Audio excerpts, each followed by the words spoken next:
Mga mahal po naming mga panauhin, mga kaibigan at mga kababayan, hindi po ginawa at hindi po gagawin ng Iglesia ni Cristo ang magbintang o magparatang. Kung sinasabi man po namin na ang kinagistang relihiyon, ang Iglesia Katolika Romana, sumasamba sa larawan, alam po ba ninyong inuulit lang namin yung talagang sinabi po ng Iglesia Katolika sa pamamagitan ng kanilang mga pare? Sila po mismo, ang mga pare mismo, ang nagtuturo at nagsasabi na ang Iglesia Katolika sumasamba po sa larawan. Ano po katunayan? Babasahin ko po ang isang aklat Katoliko. Siya ang inyong pakinggan, ang aral na Katoliko. Ito po ay isinulat ng paring si Enrique Demond. Inilathala ng Catholic Trade School, may imprimu potes at ni Hinobstat ni Jose Obellanos, imprimatur ni Jose Bustamante. Babasahin ko po ito dito sa pahina 12. Ito po ang sabi ng pare, hindi po kami. Kung ating sinasamba ang larawan ni Kristong napapako sa krus, dinadasal natin, sinasamba kita, pinupuri Panginoon kong Hesus Kristo. Hindi po kami may sabi ng pare, sa kinagitang reliyon daw, pag sinasamba nila ang larawan ni Kristo, di sumasamba nga sa larawan. At yung sinasabi nilang imahe na yun, hindi naman po yun ang ating Panginoon Kristo eh. Pero huwag muna tayo doon. Doon po tayo sa issue. Nagpaparatang daw po Iglesia ni Cristo pag sinasabing ang Katoliko sumasamba sa larawan.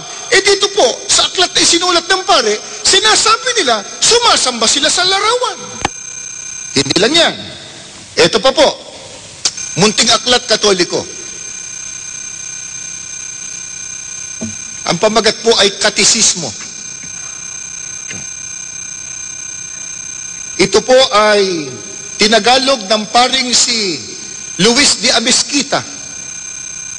Pakinggan po ninyo ang kanyang sinasabi dito sa pahina 79, pagkatapos po at 82. Pagbangon mo sa banig. Sabi, natutulog ka. Gusto kasi banig noon eh, no? Ngayon, hindi na yata uso banig eh. Pagbangon mo sa banig, agad kang manikluhod sa harap ng isang krus o isang mahal na larawan. Bakit daw? Ituloy natin. Kung maninikluhod ka sa tapat ng altar, magwika ka ng ganito, sinasamba kita. Hindi po kami may sabi. Dito po sa aklat na isinulat ng pare, ang utos, pagbangon mo sa banig, ni hindi ka pa daw nakapaghihilamos o nakapagmumumog.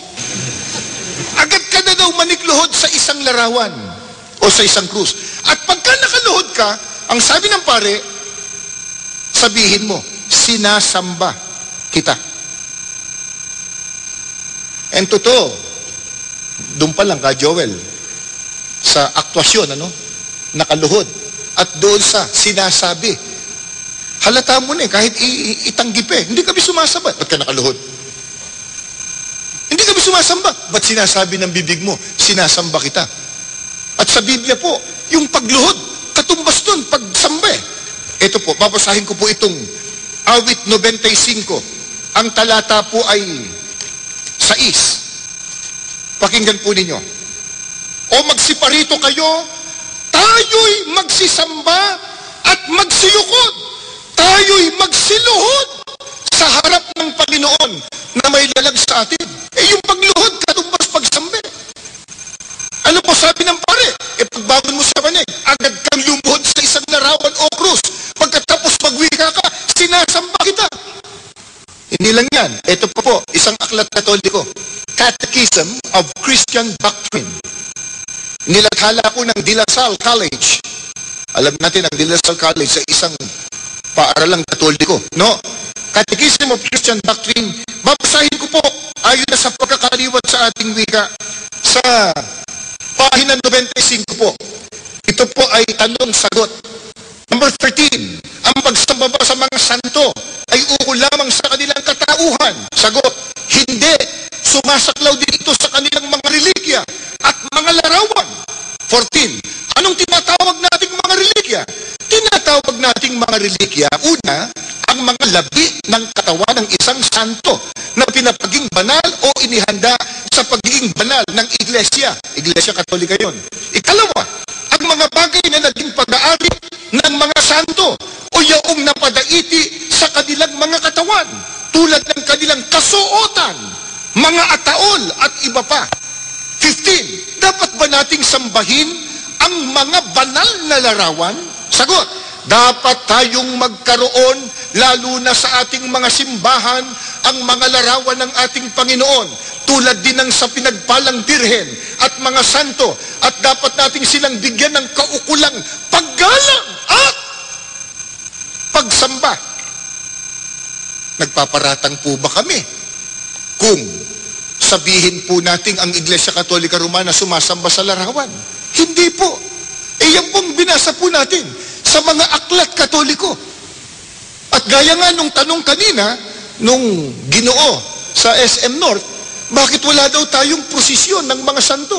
Yun mismong katunayan po ng kinagis ng reliyon, lumuluhod, nagproposisyon, sumasamba sa mga larawan o sa mga ribulto. Kaya hindi po kami nagpaparatang kung sinasabi po namin yon. Yan po, nakasulat mismo sa mga aklat Katoliko. Ang kanila pong pangangatwiran, kapatid na Arnel, tanggap na nila na talagang iniutos ng pari ng Iglesia Katolika na ang mga larawan ng mga santo na kinikilala nila ay kanilang sinasamba. Pero bakit pa raw natin pinupuna yung kanilang ginagawang pagsamba sa mga larawan? Hayaan na lang daw natin sila. Kung tayo naman po ay nagmamahal sa ating kapwa, bakit pa raw pinupuna natin sila? Ang totoong pagmamahal at pag-ibig sa kapwa, kapatid na Joel, hindi ka papayag na siya'y mapahamak. Kung totoong mahal mo ang kapwa mo, hindi ka papayag, mapasama siya. Ba't ganun po ang sinasabi namin? Yung po bang pagsamba sa larawan, sa ribulto, o anumang imahen, ikabubuti ba o ikasasama? Ang babasahin ko po, Biblia na. Ito po ang pahayag ng Panginoon Diyos. Exodo Kapitulo 20, talatang 1, pagkatapos po ay 3 hanggang 5. Ito ang sinabi ng Diyos. Huwag kayong magkakaroon ng ibang Diyos maliban sa akin. Huwag kayong magkakaroon ng Diyos-Diyusan o kaya'y larawan o ribulto ng anumang nilalang na nasa himpapawid, nasa lupa o nasa tubig. Huwag kayong yuyukod o maglilingkod sa alinman sa mga Diyos-Diyusan yan, sapagkat akong Panginoon ay mapanibuguhin. Parurusahan ko ang lahat ng aayaw sa akin, pati ang kanilang mga anak, hanggang sa ika-4 na saling lahi. Napakabigat po pala ang kasalanan sa harap ng Diyos. Yung pagsamba sa mga larawan, imahin o ribulto. Bakit? Ang Diyos mismo nagbawal. Ano sabi niya sa tao? Huwag kayong magkakaroon ng ibang Diyos maliban sa akin. Paano po ba nagkakaroon ng ibang Diyos ang tao maliban sa tunay na Diyos? Ang sabi ng Diyos, huwag kayong magkakaroon ng mga larawan, ng mga ribulto ng kahit anong uring nila lang, pagkatapos sasambahin at paglilingkuran. Mga magulang at mga mahal po naming mga panauhin at kaibigan, yung pong larawan, yung ribulto per se, hindi po masama. Meron tayong mga larawan ng ating mga magulang para maalaala natin sila, mga mahal natin sa buhay. May mga ribulto tayo ng mga bayani para natin gunitain ang kanilang kabayanihan. Pero alin po yung tinutukoy po ng Panginoon Diyos na masama? Pagkayong larawan, pagkayong imahen, pagkayong ribulto, niluhuran mo na at sinamba. Gaano kasama yun? Sabi ng Diyos, parurusahan ko kayo. Kaya kung pinupo naman po natin Hindi lang naman pong kinagis ng reliyon. Lahat ng uri ng paniniwalang sumasamba sa mga Diyos-Diyusan o larawan, pinupuna po natin. Hindi po para sila po'y tulig sa inlang. Hindi po. Hindi po para saktan ang damdamin nila. Kundi ang nag-uudyok po sa amin, ang tao sa pusong pag-ibig at pagmamalasakit, huwag po nilang gagawin yon. Magagalit ang Diyos. Parurusahan ng Diyos ang sinuman na sasamba at maglilingkod sa mga larawan o sa mga Diyos-Diyusan. Kung halimbawa, kapatid na Arnel, ang kanilang pangangatwiran, yung pagsamba namin sa mga larawan, ipinatutungkol namin